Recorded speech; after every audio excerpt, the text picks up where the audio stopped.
Alright, and welcome back. So, today's curb find is something of a little bit of a different curb find. In the past, I found trimmers that have been basically to the curb. Now, reason being is usually they're broken or they don't work, and there's issues with them. So, today's video is just going to be me looking at this recent curb find. It is a Homelite 13-inch. You can see that it looks like it was used recently just because of the string.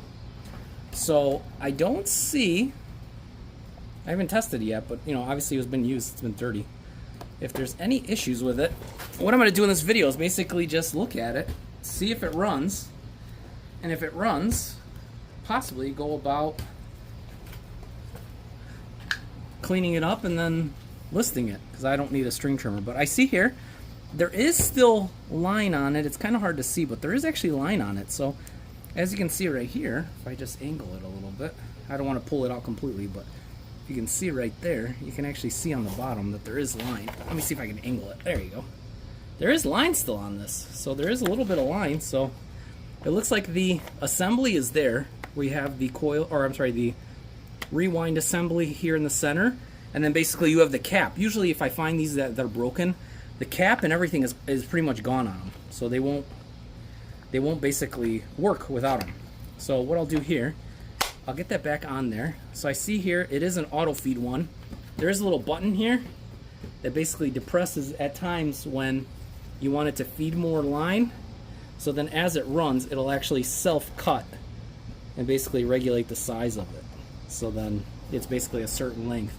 So with this trimmer, it's pretty much your average homeowner's string trimmer. It does have two features though, which normally the ones I don't see have them. It has an edge feature, and then it also has a trim feature. So like right now, the way it's set up, it's more or less on the edge feature where you walk up and down the edges. And then it also has a edge guard for it as well. So if you're really wanting to be careful and not hit everything, you could set that up. So it is your basic homeowner one. I mean, I'm not sure if this is really an expensive one. If it works, it works. You know, usually these typically I'll probably sell them for about anywhere between like $30 to $25. So what I'll do now is we'll go ahead and plug it in, and we'll just see to make sure it operates. So as always, when you ever find some type of equipment like this and you're not sure if it works or not, I have it running through a surge protector right over there to go into the outlet. Because just in case there's any issues, I don't want it backtracking and tripping the breaker, so at least it'll trip the surge protector first, and I'll know that there's an issue with it. So just a little practice I've learned over time, just because you don't want to go in directly back to the house and having to reset the breaker. So I'll plug it in here, and so it fits here. So what I'll do is I'll just back this up a little bit and go ahead and contact. Hope it's on camera here. All right, ready? And we'll just angle it a little bit higher. There you go.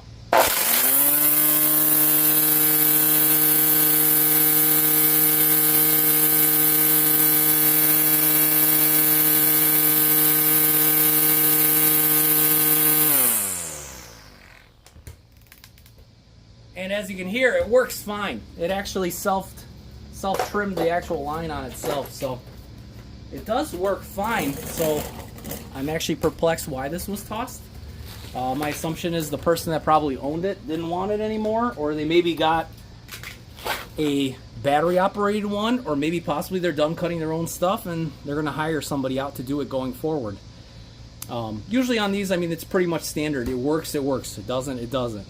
You know, that's typically what I see with these when I find them from time to time. And honestly, people still look for string trimmers that are plugged. I mean, you do have a little bit more reliability on it, as long as you don't obviously destroy it or leave it out in the weather. So yeah, so what I'll do now in the next little series here is I'm going to go ahead and just drag this one outside, and I'm going to show you how I clean it up and just get it ready. So hold on one second here. Let me just go ahead and angle it here.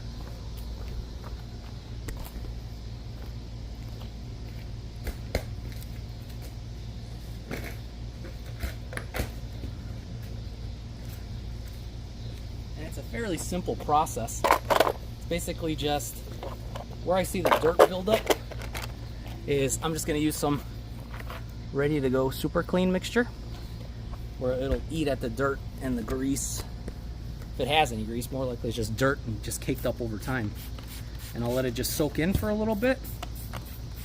And then I will use the setting on the my actual garden hose, which is the jet setting.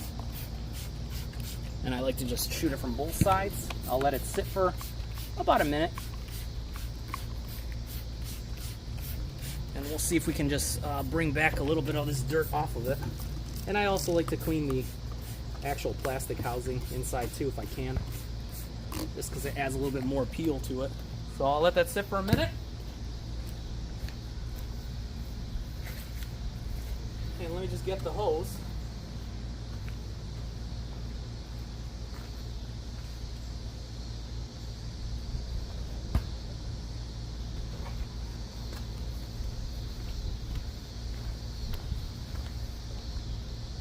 And what we'll do now is, let me just get you guys up a little higher, is I will go ahead, just put it on the edge of the grass here, and just rinse it off. That's all. Should come off nicely in the jet setting. So what I'll do is I'll angle this back a little bit.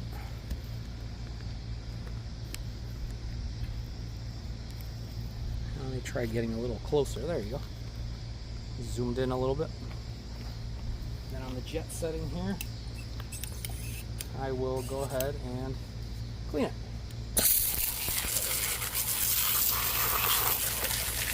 Not worried that it falls over.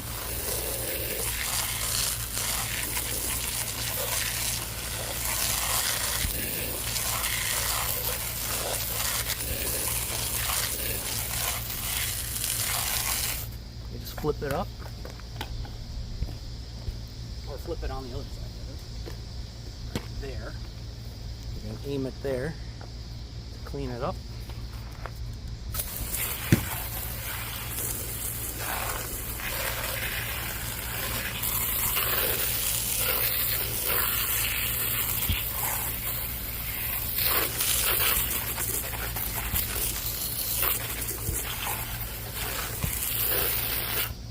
And then I'll just do it one more time where I just aim it straight like this. You angle it like that so it doesn't push over.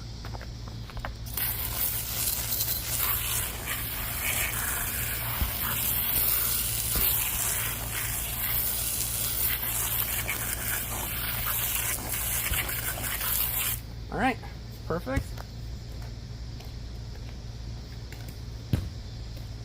What I do like to do next is just let it drip dry for a minute. And what I'll do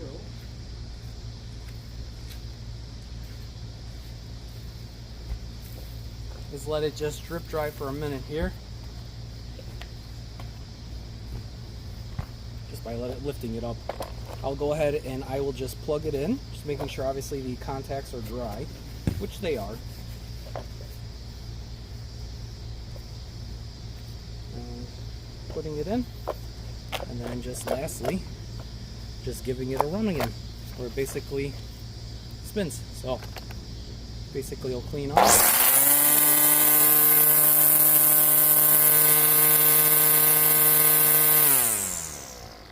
Couple of quick starts and stops.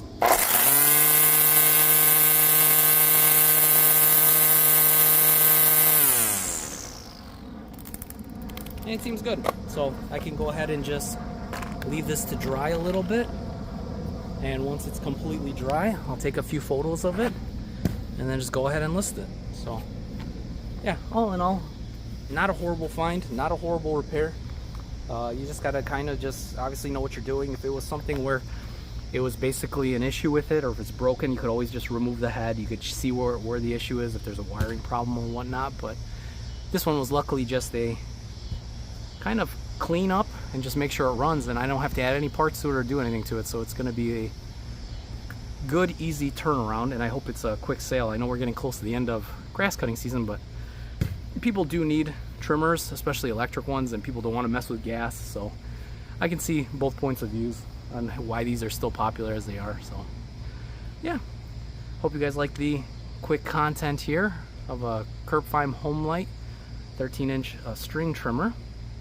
And if you guys have any questions, comments, concerns, I will respond as quickly as I can, and I will check you guys out on the next one. Have a great day and take it easy.